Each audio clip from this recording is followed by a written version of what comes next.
pour construire sa personnalité, c'est le quatrième point, la nécessité d'une connaissance. Et la connaissance va être double. Voyez-vous, la liberté va toujours suivre la connaissance. Si vous ne connaissez pas, vous ne pourrez pas poser des actes de liberté, ce n'est pas possible. Ce sont des actes d'émotion, des actes pulsionnels que vous allez poser, mais pas des actes de liberté. Pour poser un acte de liberté, il faut une certaine connaissance préalable. L'intelligence va précéder l'acte de volonté, voyez-vous. Et l'intelligence va proposer à la liberté, à la volonté, le bien, le mal, et la volonté va choisir à partir de cet acte d'intelligence. Donc il y a toujours une connaissance préalable qui est nécessaire. Et s'il n'y a pas cette connaissance préalable, il n'y a pas de liberté possible. Imaginez quelqu'un, des parents qui disent aux enfants, on ne va pas lui apprendre une langue pour qu'il choisisse la langue dans laquelle il veut s'épanouir. Donc on le coupe de tout son, de toute expression, on ne dialogue jamais avec lui, pour que quand il sera adulte, ou en âge de choisir, il puisse choisir la langue qu'il veut apprendre. Ben, ce sera un enfant qui ne parlera aucune langue. Hein? Un jour, un prêtre qui voit arriver quelqu'un et dit « Mon père, je suis athée ». Alors, il dit « Très bien, vous avez déjà lu la Bible pour pouvoir dire que vous êtes athée ». « Ah non, non, non, je n'ai pas lu la Bible. Vous avez au moins lu une épître de Saint Paul ou un évangile. »« Ah non, non, non, pas question. Vous avez peut-être lu un discours de philosophe sur la religion. » et... « Ah non, non, non, non. Vous avez peut-être lu une histoire d'un saint ou quelqu'un comme ça, une histoire sur Mère Teresa ou je ne sais pas quoi. Ah non, rien, rien, rien. » Et le curé leur a dit, vous n'êtes pas athée, vous êtes ignorant. Ce qui est très différent. Ah, donc la connaissance est capitale pour rentrer dans une authentique liberté. Et donc la connaissance va être de deux ordres. D'ordre notionnel d'abord, il va falloir apprendre des choses. Il va falloir rentrer dans une connaissance. Cette connaissance notionnelle va être de l'ordre philosophique ou de l'ordre théologique, la philosophie dans l'ordre de la raison et la théologie dans l'ordre de la révélation. Mais il n'y a pas opposition entre le grand discours de Jean-Paul II et le grand discours de Benoît XVI. Il n'y a pas opposition entre la foi et la raison, si vous voulez. Puisque l'un et l'autre ont pour objet la connaissance du réel et le rapport authentique au réel qui s'appelle la vérité. Et donc, foi et raison se complètent parfaitement. Le mode de connaissance sera différent. La raison va être par mode discursif, à partir d'une expérience, à partir d'une abstraction. La foi par révélation, mais tous deux sont là pour me dire le réel. Et donc, tous deux sont ordonnés à la vérité. Et donc, la foi vient perfectionner la raison et lui donner à connaître des choses pour lesquelles elle est faite, mais dont elle ne peut pas accéder par elle-même à la connaissance. Et cette unité, cette cohérence entre foi et raison est capitale. D'où l'importance d'une approche à la fois philosophique, une approche à la fois théologique des réalités. Et puis, une connaissance d'ordre expérimental par l'action. Chaque fois que vous posez un acte, chaque fois que vous prenez une décision, quelque part, vous devenez autre. Vous restez le même, profondément dans votre personnalité, mais vous devenez autre quelque part. On devient ce que l'on fait. Nos actes nous façonnent, nous déterminent. On verra dans l'étude des vertus ou des vices, le fait de poser telle décision ou telle autre décision n'est pas anodine, elle n'est pas sans conséquence pour votre personnalité. Elle n'est pas sans conséquence pour la construction de votre identité personnelle. Donc votre agir, vos choix, vos décisions, vous construisez, et le non-choix aussi quelque part, le choix de ne pas décider est encore une pathologie en quelque sorte, en tout cas un handicap dans la construction de la personnalité. Donc il y a un aspect expérimental en quelque sorte, par vos choix, par vos décisions, tout d'un coup vous devenez autre, ou plutôt vous devenez vous-même profondément, ou alors vous devenez une personnalité qui s'atrophie, qui s'éloigne du bonheur. Nos choix peuvent nous conduire au bonheur ou au malheur, et je vais m'accomplir par les actes que je pose ou me détruire par les actes que je pose. Donc mes actes, mon agir, les décisions que vous prenez, de vous engager, vous avez pris l'engagement des récits, de suivre le programme, de participer aux activités, ben voilà, ces choix-là vont vous construire, ou si tout d'un coup des choix vous éloignent, alors il y a quelque chose qui va être paralysé, atrophié dans votre construction de la personnalité.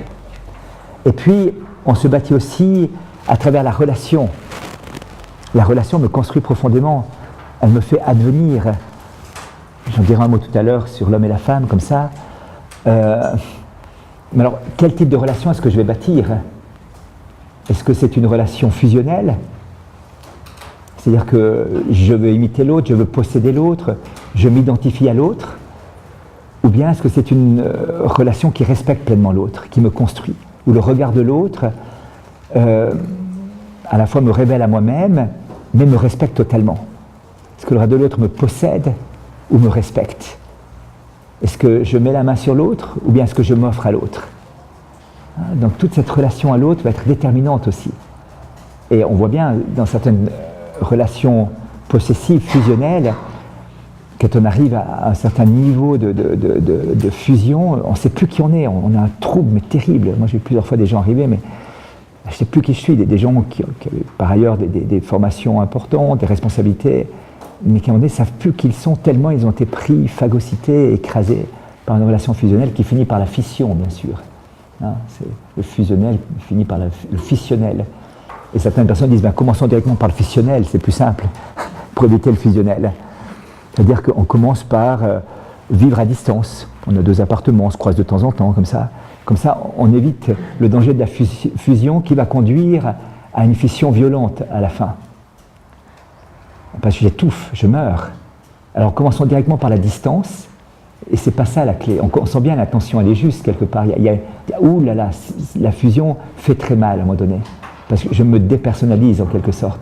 Alors pour garder la personnalité, il faut que ce soit à distance. Pas sûr, il y a un autre mode de relation, qui est l'oblativité, et qui permet la présence et le respect de l'autre dans son altérité. On en dira un mot tout à l'heure. Donc, vous allez durant cette année vivre cette formation au niveau de la connaissance, d'ordre notionnel, philosophique, théologique. Qu'est-ce que l'être humain? Quel est le mode d'emploi? C'est intéressant de voir que, imaginez un enfant qui vient de recevoir son ordinateur portable, et puis il va chez sa mère à la cuisine et dit « Maman, tu n'aurais pas le mode d'emploi du mixeur ?» Sa mère dit « Oui, mais pourquoi? Qu'est-ce que je veux faire? J'ai sur l'ordinateur, j'aimerais bien le mode d'emploi du mixeur. » Et puis elle dit « Mais pourquoi ?» Elle dit « Mais j'ai lu le MS-DOS, machin, c'est comme ça épais. Je n'ai pas le temps de me coltiner ça, je ne sais pas comment. Non. Le tien, il est petit comme ça en 18 langues. Il est plus facile à lire, plus court, et donc je peux te donner le mode d'emploi du mixeur pour utiliser mon ordinateur. Il y aura peut-être un point commun, c'est on-off. Vous voyez ? À part ça, il n'y aura pas grand-chose qui sera la même chose. Et ça paraît tellement logique de ne pas aller, de ne pas se tromper de mode d'emploi. Si vous avez acheté une voiture, vous n'allez pas aller chez le boulanger pour la faire réparer, ou plutôt chez le mécanicien, et plutôt dans le garage qui a les mêmes voitures pour être sûr que ça marchera. Et ça, on a compris dans l'ordre pratique que le constructeur est capable de donner un mode d'emploi du fonctionnement de ce qu'il a construit, et lui seul, quelque part. Il n'y a qu'un endroit où c'est un peu difficile, c'est par rapport à l'homme. On a de la peine d'aller chez le constructeur, dire comment ça fonctionne cet être que tu as construit? Comment tu vois qu'il devrait fonctionner pour que ça aille bien? Il y a 2-3 ratés de temps en temps, ça foire un petit peu de temps en temps et on aimerait ou réparer ou utiliser correctement. Vous voyez, il y a les deux. Utiliser correctement pour que ça tourne toujours bien, pas faire de ratés, ou bien réparer quand c'est un peu raté. Est-ce que tu n'aurais pas le mode d'emploi pour savoir comment ça fonctionne? Ah, il dit, ben oui, je l'ai. Mais il est frappant de voir qu'on va chercher partout ailleurs, souvent, et on oublie d'aller chez le créateur pour dire, mais comment tu avais conçu l'être humain? Et on peut y accéder de 2 manières, par la raison. C'est-à-dire qu'il y a dans l'homme déjà un ordre que la raison peut décrypter, jusqu'à un certain point. Et des grands philosophes comme Aristote, en Grèce, comme Mo Tse en Chine, 6 siècles avant Jésus-Christ, ont découvert en quelque sorte ce mode d'emploi du bonheur de l'être humain, par la raison, et puis par la révélation. Tout d'un coup, Dieu dit, mais il y a encore un secret que je peux vous dire, là, votre raison ne va pas pouvoir le découvrir. Votre origine profonde, secrète, et votre finalité ultime. Et ça, la raison ne peut pas vous le dire totalement. C'est moi qui vais vous le révéler. Et ça, c'est extraordinaire, voyez-vous. Donc Dieu n'est pas l'ennemi de la liberté de l'homme, il est totalement au service de la liberté de l'homme. Quand l'Église s'exprime sur le sens de la personne humaine et qu'elle dit quelque chose sur la façon d'utiliser le mode d'emploi, c'est le service de la liberté qui est assumé. La parole est au service de la liberté. Elle est la condition même de la liberté. elle est ce par quoi je vais pouvoir apprendre le mode d'emploi du bonheur, de telle sorte que je puisse découvrir expérimentalement, existentiellement, comment être heureux. Donc, vous allez pouvoir vivre par le notionnel, vous allez apprendre. Il faut le voir non pas comme une abstraction, comme une théorie, mais dire, mais tiens, comment ça résonne dans ma vie? Qu'est-ce que ça fait? Comment je peux intégrer ça? Ça ne sert à rien si c'est une théorie.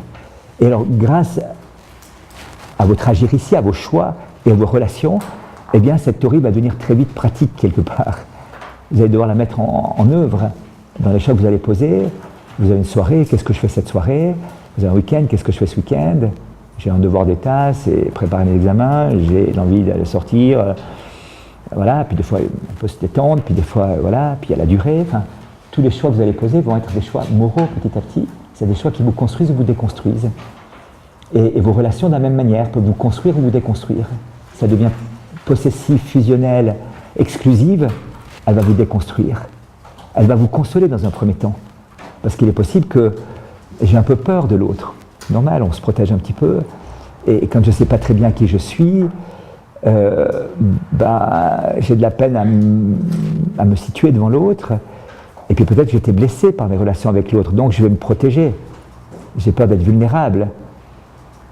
Et donc la relation avec une personne me satisfait, et satisfait en moi ce besoin relationnel, et en même temps satisfait en moi cette blessure de la peur de l'autre qui fait que je ne m'implique pas trop dans les relations avec les autres.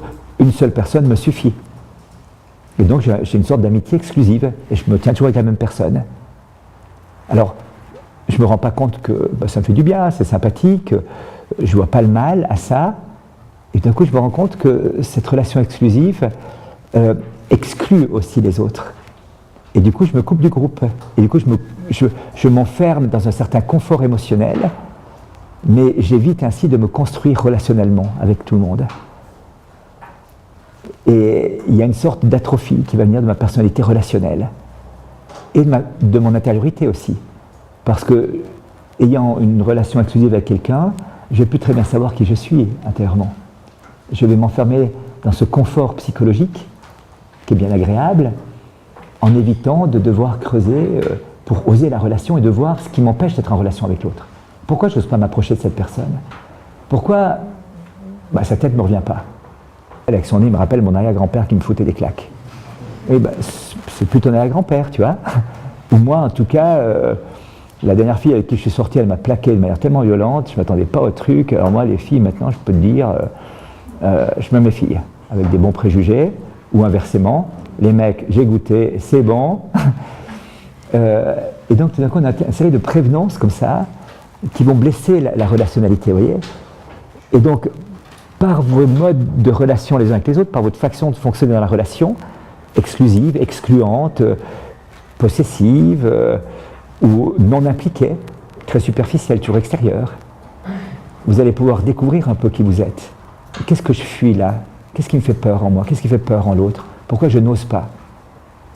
Et avec l'avantage de savoir qu'ici, chacun veut le bien de l'autre. C'est comme ça que vous êtes venus. On n'est pas là pour essayer de guetter la faille de l'autre, pour l'écraser. On est là pour s'aider les uns les autres à avancer. Eh bien, ça permet l'audace de s'ouvrir, voyez-vous, et donc de découvrir qui vous êtes et qui est la personne humaine en même temps. La relation va être très importante pour ça. Mais cette relation implique une certaine solitude aussi. Je dirai un mot tout à l'heure aussi, hein, voilà. Donc, connaissance d'ordre notionnel, connaissance d'ordre expérimental, par l'action, par la relation, et puis le point 4.2, nécessité d'une intégration de la connaissance. Par l'intériorité, ça va être toute la démarche de prière personnelle que vous allez faire ici. Toute la démarche de solitude que vous allez vivre ici. Vous vous retrouvez seul dans votre chambre, de savoir prendre un peu de recul, de retravailler les cours, de réfléchir un peu sur comment vous avez vécu vos relations avec les autres, prendre un temps d'adoration, prendre un temps de prière. C'est vrai, quand on est longtemps les uns avec les autres comme ça, il y a une joie, ça se passe bien. À un moment donné, c'est plus difficile, vous allez le voir au cours de l'année. Mais au début, c'est génial. Tous les moments, on est ensemble, les pauses, les temps le soir très tard, le matin pas très tôt. Voilà. Et du coup, est-ce que j'arrive à prendre ce temps où j'intériorise ce que j'ai vécu, où j'assimile en quelque sorte. Je me mets face à moi-même et me dis, mais attends, voilà, très bien, tu as appris ça, mais qu'est-ce que ça veut dire? Tu as vécu, tu as passé le dimanche avec les autres, qu'est-ce que ça veut dire? Qu'est-ce que ça t'a apporté? Comment tu as vécu? Comment tu t'es comporté? Comment les autres se sont comportés? Qu'est-ce que ça a révélé en toi? Telle réaction à un moment donné, mais qu'est-ce que ça veut dire cette réaction? Dans le paraître, dans l'exubérance de la personne qui s'affiche et qui veut exister par le regard des autres. Est-ce que tu es écrasé par quelqu'un? Dans ce cas-là, pourquoi est-ce que je n'ai pas réussi à prendre ma place? J'étais dans l'agressivité, mais en quoi l'autre était une menace pour moi? J'ai dû réagir agressivement à ce moment-là? En quoi j'ai ressenti que l'autre était un danger pour moi? Donc tout d'un coup, vous allez pouvoir étudier ça pour devenir, pour vous libérer, pour vous connaître. Donc cette phase d'intériorisation est capitale. L'homme a deux dimensions, une dimension d'intériorité et de relationnalité. L'intériorité est la plus importante en quelque sorte. Mais ce que j'expérimente plus facilement, c'est la relationnalité. Et cette relation peut être blessante parfois. Et pour préserver une certaine unité intérieure, je vais me protéger. Je vais me protéger. Hein, c'est comme le boxeur, il est comme ça. Il est toujours comme ça en train de vouloir se protéger. À part Klitschko, je crois, qui lui boxe les poings en bas comme ça, parce qu'il est tellement fort, il est 2,8 m et a une telle allonge que personne n'arrive à s'approcher de lui, donc il n'a pas trop peur. Il s'approche de l'adversaire comme ça, les poings en bas, puis bien petit. Ils ont tous cassé la figure. Mais habituellement, ils sont plutôt tous comme ça, vous voyez, parce que l'autre, il peut m'envoyer un point et ça peut faire mal. Et donc, on a un peu parfois ce réflexe pour se protéger. Protéger notre intériorité, je vais me fermer un peu aux autres. Ou alors, je vais garder un angle d'ouverture extrêmement étroit, un peu comme les meurtrières, vous savez, dans les châteaux forts. Hein. Il y a un endroit, il y a la grande muraille, puis il y a 2-3 endroits qu'on protège bien. Et pour que la nuit vise là-dedans, il faut vraiment réussir. Et moi, je maîtrise ce coin. J'ai aussi mon arc, là, il ne boue pas. Ou l'huile chaude que je verse sur la tête s'il veut grimper. Ah, voilà, donc là, il ne va pas rentrer. Donc, il y a bien une ouverture, je vois l'autre, mais attention quand tu rentres là-dedans. Là, tu vas prendre un coup, mon vieux. Hein. Touche pas trop. Tu peux être là à distance. Alors, la distance, c'est moi qui la fixe. Mais dès que tu t'approches un peu trop, là, aïe, aïe, et l'autre, ça fait mal. Et pourquoi tu m'agresses? Pourquoi? Écoute, réserve ma sphère d'autonomie, préserve-la. Et c'est intéressant de voir, voyez-vous, que c'est un peu l'expérience de Bouddha, si vous voulez. C'est Bouddha, le prince Siddhartha, qui vit à peu près 560 avant Jésus-Christ, est dans un milieu hyper protégé, le château de son père, dans un contexte hyper confortable, et puis il sort à l'âge de 24 ans, je crois, et expérimente le monde, et voit que le monde est souffrance. La vie est souffrance, la mort est souffrance, l'amitié est souffrance, tout est souffrance. Il fait l'expérience douloureuse, terrible, agressive, d'un monde qui souffre et qui le fait souffrir. Et il dit, mais comment faire pour ne pas imploser quand on vit ça? Et alors, il se dit, il suffit de se laisser vivre. Donc il part dans les plaisirs, dans la jouissance, comme ça, puis il se rend compte que la souffrance augmente encore. Alors après, il rencontre des moines bhakti indiens qui sont dans l'ascèse extrême, et il dit, c'est peut-être ça, l'ascèse extrême. Il se rend compte que manger 3 grains de riz par jour, ça laisse l'estomac un peu creux quand même, et que c'est pas le confort quand même. Que de boire ou de manger beaucoup, c'est pas très agréable, mais de manger rien du tout, c'est pas agréable non plus, et qu'on n'est pas très bien. Et donc l'ascèse extrême, ça ne le satisfait pas. Et puis, il réfléchit, il médite, et tout d'un coup, il découvre en quelque sorte cette loi du juste milieu, qui est tout à fait à son honneur, et puis en même temps, c'est-à-dire, mais il faut que je me protège dans ma relation. Si je me ferme sur moi-même, eh bien, les autres ne pourront plus m'agresser, et je m'ouvre que dans la mesure où je maîtrise la relation. Et c'est la voie de l'élimination, en quelque sorte, que va vivre Bouddha. C'est intéressant parce que c'est un sommet de l'homme seul, ce qu'il va vivre. C'est une expérience humaine profonde qui exprime vraiment ce que l'homme seul peut vivre. Pour garder son unité, étant agressé, il va devoir se protéger, se blinder. Alors ce qui est génial chez Bouddha, c'est que, ayant découvert ça, qu'il aurait dû le refermer sur lui-même et le garder sous son banyan, à ne plus bouger, en vivant dans un juste milieu, eh bien, il va dire, mais c'est tellement important que je vais aller l'annoncer à tout le monde. Et donc, il retrouve la relationnalité extrême, comme ça, dans le désir d'annoncer. C'est prodigieux. Mais il est dans cette expérience de l'homme sans Dieu qui fait que lorsqu'on est blessé, on se replie. Et quelque part, la figure du Christ est à l'opposé de ça, voyez-vous. plus on le frappe, plus on lui crache dessus, plus on lui fait violence, plus il s'ouvre. Physiquement même. Il est déployé sur la croix complètement. Pourquoi? Parce que l'intériorité n'est pas mise en danger du fait de l'intimité qu'il a avec son Père. Donc une unité avec Dieu intérieur permet l'ouverture totale. Et donc permet au Christ d'être un vrai homme, totalement unifié intérieurement, grâce à l'intimité qu'il a avec son Père, ce cœur à cœur qu'il vivra avec lui, et complètement ouvert. La preuve de l'ouverture, c'est cette parole, Père, pardonne-leur, ils ne savent pas ce qu'ils font. Sur la croix, le pardon. Il n'y a pas de plus grande ouverture que de pouvoir pardonner à l'autre. C'est la marque ultime et suprême de l'ouverture à l'autre, de l'accueil de l'autre tel qu'il est, y compris lorsqu'il m'agresse, et où je suis la victime de l'autre. Et donc le Christ est comme il est l'expression ultime et sublime de l'être humain, en étant à la fois complètement unifié et complètement ouvert. Donc vous voyez ce rapport entre l'unité intérieure par l'intériorité et ce qui fait qu'une personne humaine dans sa relationnalité va être capitale. Et c'est ça qu'il va falloir construire cette année, voyez-vous. Et la relationnalité va être fonction de l'intériorité. Si je n'ai pas cette intériorité, je serai dans l'identitaire. Je parlais de ces jeunes l'autre jour au bistrot, là. C'est ça.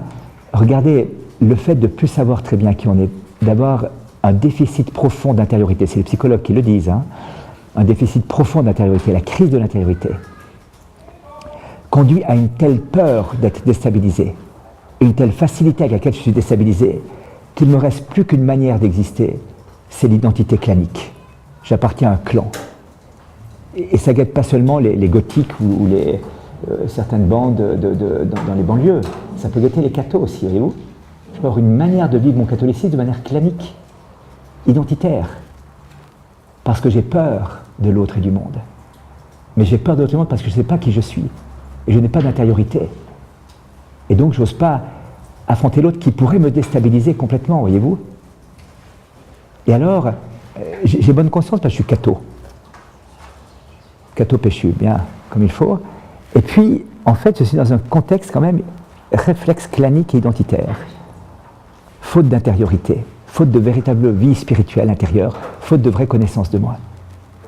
Alors, ça peut être une étape, c'est important, et vous allez lire ici un certain microcosme qui pourrait ressembler à ça, certaines fois, de l'extérieur.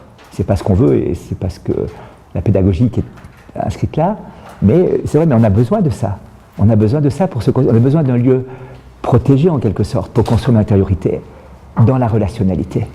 Si je suis agressé en permanence, c'est très difficile et de bâtir son intériorité et sa relationnalité, parce que je serai en mode défensif et protecteur.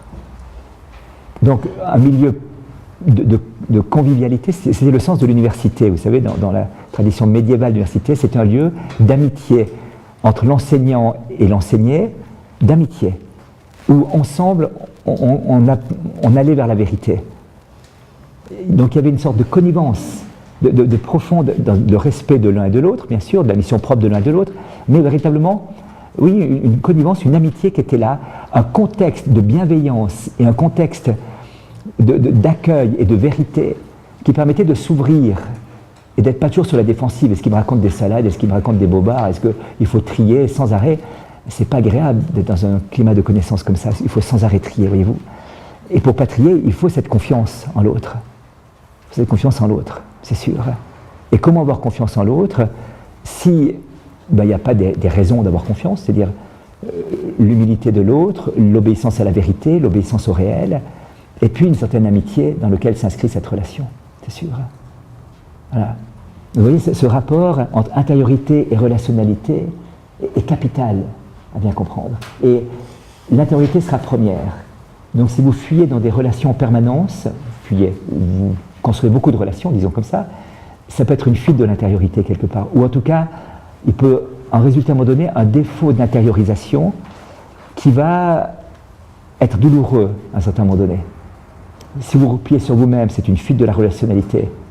Vous dites, mais moi je suis très intérieur, je suis mystique, j'aime passer 8 heures par jour devant le Saint-Sacrement à l'adoration. Ben non, c'est pas ce qui t'est demandé ici. Si tu es un jour dans un monastère chartreux, peut-être, même pas là, tu demanderas ça. Mais là, c'est pas ce qui t'est demandé. là tu vas à la rencontre des autres aussi. Et donc on se rend compte que si je suis aussi souvent, c'est peut-être que j'ai peur de l'autre. Et finalement, je me réfugie dans un petit confort. Ouh là là. Donc, et ça ne va pas être la même chose au début de l'année qu'à la fin de l'année. Au cours de l'année, ça va évoluer. À un moment donné, il y aura plus d'intériorité parce que la relationnalité, les connaissances vous ont beaucoup plus ébranlé. Il va falloir travailler l'intériorité. Parfois, il va falloir sortir plus pour pouvoir oser l'autre, oser l'altérité, oser le différent et non pas le même. Hein, dans la relation clanique fusionnelle, c'est le même. Je recherche le même que moi. Et donc, c'est celui qui est exactement comme moi qui va m'attirer. Parce qu'il y a tel point commun, il y a tel truc. Dans la vraie relation, c'est l'altérité qui va me fasciner. L'autre est différent. Hein, et ça va, je vais même être fasciné par ça. Mais ça dépend de mon regard, bien sûr, et de mon ouverture. Et donc, une personne humaine est à la fois intériorisée et ouverte. Et plus elle est intériorisée, plus elle peut s'ouvrir. Moins elle est intériorisée, plus elle aura peur de l'autre. Plus elle sera dans un réflexe clanique identitaire. Et on voit certains mouvements d'église qui ont cette tentation-là. Très identitaire, très sécuritaire. Ça rassure beaucoup psychologiquement. Mais on va théologiser un réflexe psychologique, ce qui est terrible.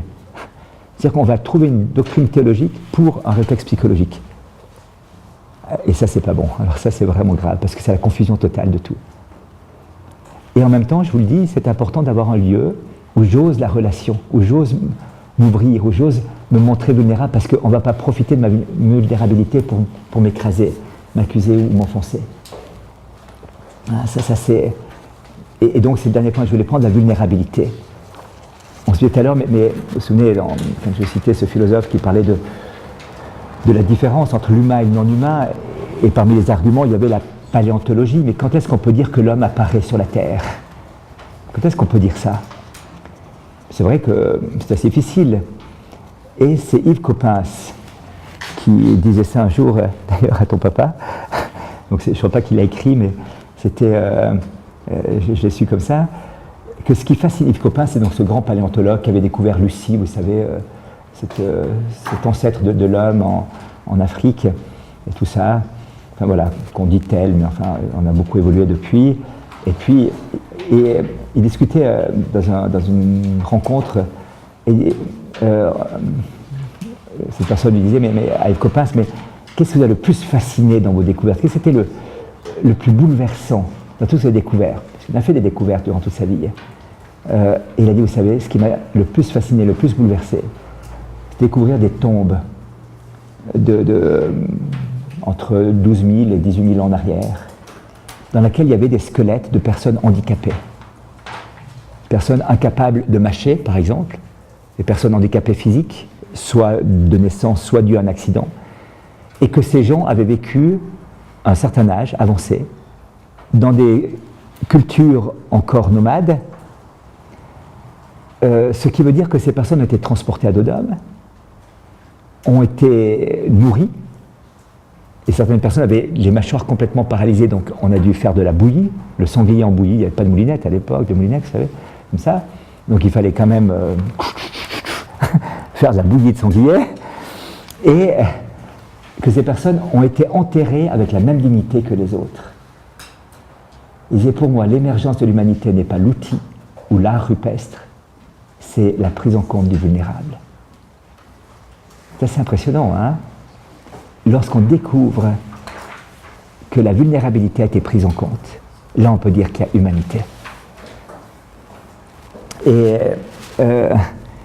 il y a un biologiste qui s'appelle Jean-Marie Pelt, qui a écrit un livre intéressant, c'est La raison du plus faible, et qui montre par rapport à l'évolution que finalement la théorie du triomphe du plus fort, c'est pas vrai, qu'un pissenlit est extrêmement vulnérable mais ça crève pas. Vous écrasez, vous les coupez, il y en a plein qui vont repousser.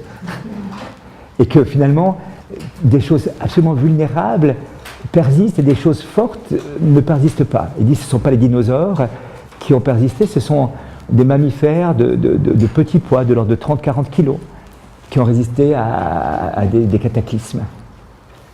Et que parfois une puce peut plus embêter un homme qu'un lion ou qu'un ours, voyez. Donc il y a une sorte il appelle ça la raison du plus faible. C'est pas la raison du plus fort, justement. Le faible triomphe bien souvent dans la création. Et un biologiste, je crois aussi, Patrick Thor, a écrit un livre qu'il appelle l'effet réversif de Darwin. Et il montre comment, quand on lit vraiment Darwin, que finalement, chez Darwin, cette théorie de l'évolution par sélection naturelle aboutit, au dire même de Darwin, à l'apparition d'un être qui est le plus vulnérable de tous les êtres. Donc ce qui semble être le triomphe au cours de l'évolution du plus fort, du plus performant, du plus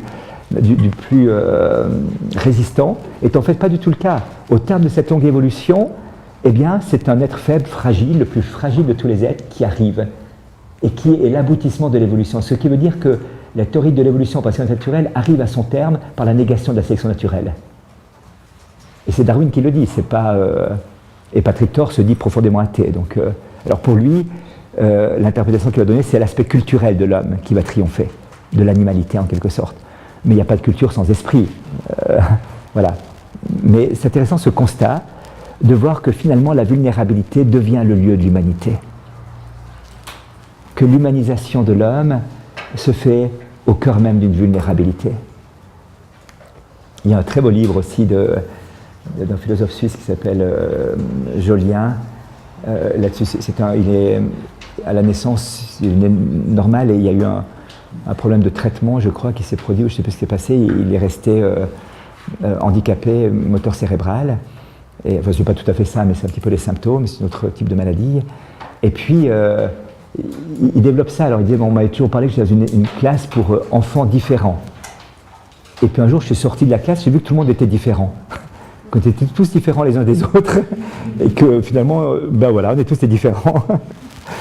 Et alors, il a écrit L'éloge de la faiblesse, un livre extraordinaire, Éloge de la faiblesse, dans son expérience personnelle, à la fois comme philosophe, à la fois comme être humain, dans son handicap, où il a besoin d'être aidé, besoin d'être soutenu, d'avoir une assistance, puisqu'il est en chaise roulante, il marche aussi comme ça, mais il a une assistance.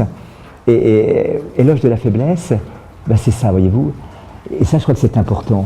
Ce qu'on va découvrir, vous allez découvrir durant cette année aussi, c'est que Dieu vous attend non pas dans vos talents, vos compétences, vos diplômes, vos qualités. Il vous attend dans votre vulnérabilité, dans votre péché, dans votre misère. C'est là le rencard que Dieu vous fixe. C'est là le point de rendez-vous où Dieu vous attend quelque part. Et il ne faut pas s'y tromper. Hein, y a un philosophe qui a écrit un livre comme ça, une trilogie. Comment s'appelle-t-il? Je vais le retrouver, je pense. Bref, où il montre un petit peu que cette exigence de performance perpétuelle a conduit l'homme à ne plus savoir qui il est, à cette fatigue d'être soi, dit-il. C'est Alain Ehrenberg qui disait on a exalté le culte de la performance. Il faut être performant à tout point de vue, il faut y aller, réussir tes concours, réussir Bac plus 18, vas-y, accroche-toi, machin, à fond. L'homme devient conquérant, mais il devient un fardeau pour lui-même, et comme il n'arrive pas, et qu'il se rend compte de sa vulnérabilité, de sa pauvreté, alors il y a deux possibilités. Ou il met en scène sa vie, c'est la télé-réalité, c'est le mythe d'un idéal que je construis. J'essaie de me construire un mythe de moi-même, ou bien alors les techniques d'action sur soi, les drogues, les psychotropes et tout ça, pour essayer d'endormir, d'anesthésier cet échec devant lequel je me trouve, qui est l'incapacité d'être le surhomme que j'aimerais être, ou qu'on me demande d'être, l'homme performant. Alors c'est le premier livre, le culte de la performance, le deuxième c'est l'individu incertain, et le troisième c'est la fatigue d'être soi. Eh bien, tout d'un coup, je me rends compte que j'arrive pas, que c'est pas possible. Et il y a une sorte de vide dépressif qui va envahir l'être humain. L'implosion dépressive répond à l'explosion addictive, dit-il. Au manque de sensations du déprimé répond la recherche de sensations du drogué. Dépression et addiction seraient les deux pathologies de la responsabilité personnelle, le manque de sensations ou la recherche de sensations, l'addiction ou la dépression. Je ne sais plus très bien qui je suis. On m'a tellement poussé, forcé à être performant, à être le meilleur, à être partout. Vous allez voir, il faut aller au bout de soi-même, au bout de ses compétences aussi. Ce serait paresse et irresponsabilité que d'aller au bout, mais pas en vue de cette personnalité sociale que je veux construire, en vue de cette personnalité sous le regard de Dieu que je suis appelé à être, voyez-vous. Et donc cette espèce de pression du paraître ou du réussir à tout prix conduit à quelque chose qui devient non maîtrisable à la longue. Et donc la clé où le salut va passer par l'acceptation de sa vulnérabilité, de sa pauvreté. C'est Saint Paul qui le dit déjà, c'est quand je suis faible qu'alors je suis fort. Par 3 fois j'ai demandé à Dieu d'enlever cette écharpe que j'ai dans la chair, une faiblesse ou un problème. Il m'a dit non, ma grâce te suffit. Quand Dieu dit non, bon voilà. Ma puissance se déploie dans ta faiblesse et dit « Désormais, je vais me glorifier de mes faiblesses, car c'est quand je suis faible qu'alors je suis fort. » Et vous voyez, c'est une sacrée révolution copernicienne, là aussi, qui se produit. D'accepter son échec, d'accepter sa vulnérabilité, d'accepter sa pauvreté, d'accepter son péché, d'accepter sa misère, de ne pas vouloir le cacher, le camoufler, le fuir, mais de l'assumer, de l'habiter en quelque sorte. Pas pour s'y complaire, pas pour s'y enfoncer, pas pour le justifier, mais pour être soi simplement, et à partir de là pouvoir progresser.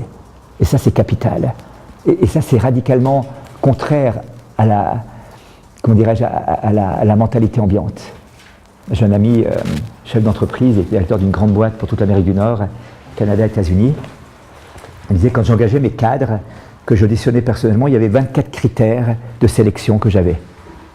Et un jour, en conseil d'administration, la secrétaire qui prenait des notes, nos discussions avec l'administration, c'est difficile de trouver des cadres qui soient compétents, qui remplissent les critères et tout. Et la secrétaire, tout d'un coup, qui était là, qui était juste chargée du procès-verbal, me regarde et me dit fais voir le test pour toi, tu réponds combien de critères sur les 24, toi qui es le CEO, le PDG de tout. Je ne demande pas de me répondre, je demande de prendre des notes. Non, mais vas-y. Et alors j'ai fait le test, 3 critères et demi. J'étais le CEO, sur les 24 critères, moi le boss, je répondais à 3 critères et demi. Alors j'ai compris que j'étais stupide, que j'étais vraiment bête, que j'avais pris des modèles de RH pour sélectionner mes candidats, et que c'était impossible. Je demandais aux gens l'impossible. C'était impossible qu'ils correspondent. Moi-même, je n'étais pas capable, j'étais le CEO, et ça marchait ma boîte. Moi, nul que j'étais, ma boîte marchait, alors que je répondais à 3 critères et demi sur les 24. Alors il a dit, j'ai changé les choses. J'ai pris 3 critères. Comme ça, j'étais en coup. Elle a dit, bien sûr, il y avait la compétence, mais ça, c'était un peu un critère à part. Il y avait quand même une certaine formation qu'il fallait avoir. Mais même, c'était pas... Je ne demandais pas une tonne de papier comme ça avec diplôme. Le premier, c'était... Je crois, je ne suis pas sûr de me souvenir tout, mais c'était la capacité à se donner, à servir les autres, le sens du service. Je fais un job en serviteur et non pas en dominant. Le deuxième critère, c'était l'humilité, c'est-à-dire le fait d'accepter les remarques et de se laisser enseigner et instruire. Et le troisième critère, je ne sais plus ce que c'était. Enfin bref, mais c'est 3 critères de ce type-là, de l'ordre basique, si vous voulez, des critères qui vont faire la capacité relationnelle des personnes, qui vont changer l'ambiance de l'entreprise, qui vont faire la performance de l'entreprise finalement. Le fait d'être un serviteur plutôt qu'un possesseur ou un dominant, le fait d'être humble, c'est-à-dire de savoir se laisser instruire, enseigner, et de ne pas vouloir jouer au big boss qui sait tout. Et puis le troisième, je ne sais plus ce que c'était. Bref, enfin voilà, mais ces 3 critères un peu du même ordre, qui étaient là, et dit l'ambiance de l'entreprise a complètement changé. Et puis je suis devenu réaliste. J'ai arrêté de vouloir forcer des gens à me mentir en permanence, en disant, moi, là oui, c'est bon, moi, ça c'est bon. Ils jouent un cinéma, c'était pas possible qu'ils remplissent les 24 critères, c'était impossible, même pas la moitié, même pas le tiers. Je leur demandais l'impossible, donc je les obligeais à mentir. Je les obligeais à mentir. Et on avait ici le numéro, cet été, à l'université d'été d'Ecophilos, numéro 2 ou 3 de l'UBS, qui disait, c'est très beau, et vraiment, et il disait, voyez-vous, moi, quand on me demandait, quand on est là, on est un certain nombre de personnes, autour de la table et on dit voilà, l'entreprise, objectif de croissance, bon toi tu prends combien, toi tu prends combien, toi le DRH tu coûtes beaucoup, toi celui qui est chargé des public relations et puis de la publicité, marketing et tout ça, tu coûtes beaucoup, tu peux rien rapporter, mais nous qui rapportons, donc le private banking ou tout ça, combien on va prendre?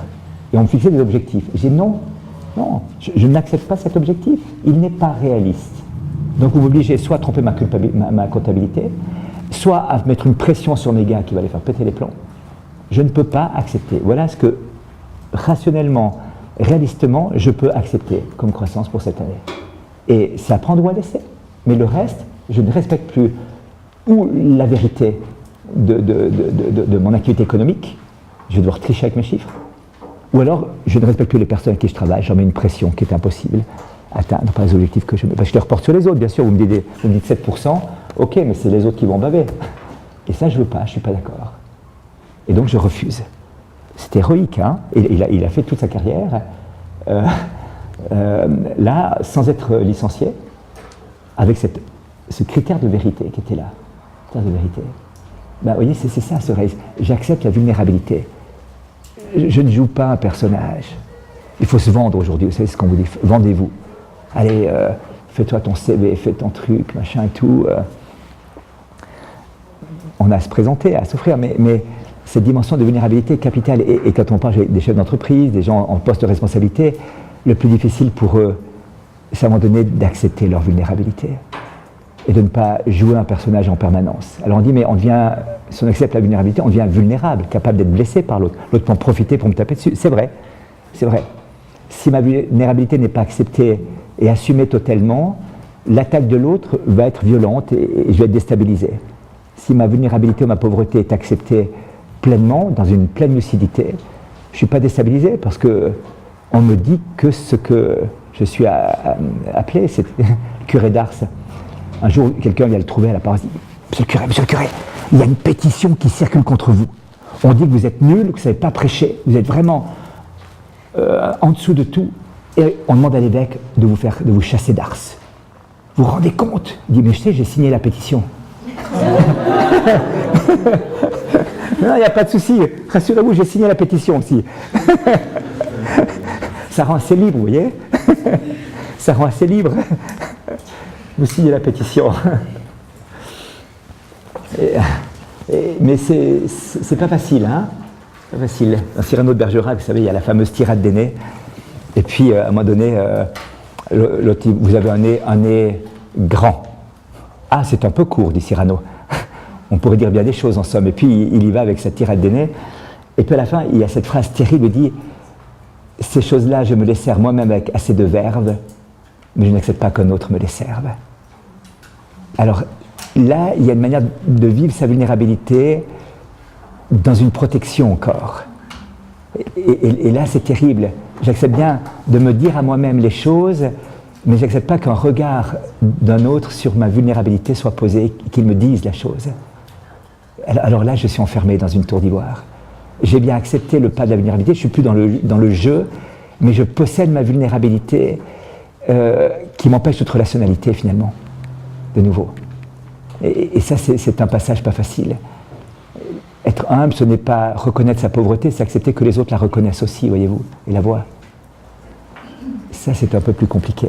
Donc, vous voyez, cette vulnérabilité est le cœur même de notre construction anthropologique, parce que, on le verra plus tard, mais c'est par là que Dieu va rentrer, pour me montrer sa puissance qui se déploie dans la faiblesse. C'est par là qu'il va s'introduire pour me montrer sa miséricorde. La matière première de la grâce, c'est la misère de l'homme. La matière première de la grâce, c'est la vulnérabilité de l'homme. La matière première de la miséricorde, c'est le péché. Et donc, c'est une expérience fondamentale. Vous allez la vivre ici. J'espère pas trop par l'échec scolaire, ou si c'est par l'échec scolaire, si c'est l'échec en ayant fait tout ce que vous avez à faire, honnêtement, ben, alors là, il n'y a aucun problème. Si c'est un échec parce que vous n'avez pas fait votre devoir d'État, c'est assez plus gênant. Mais dans la relation, vous allez voir peut-être qu'il y aura même des tensions entre vous des fois, peut-être, je ne sais pas. Et vous allez découvrir que vous ne savez pas aimer, que vous ne savez pas supporter cette personne, que tout d'un coup, vous croyez que vous maîtrisiez tel truc et vous ne maîtrisez rien du tout. ça va être terrible comme expérience quelque part, et profondément libérateur. Profondément libérateur.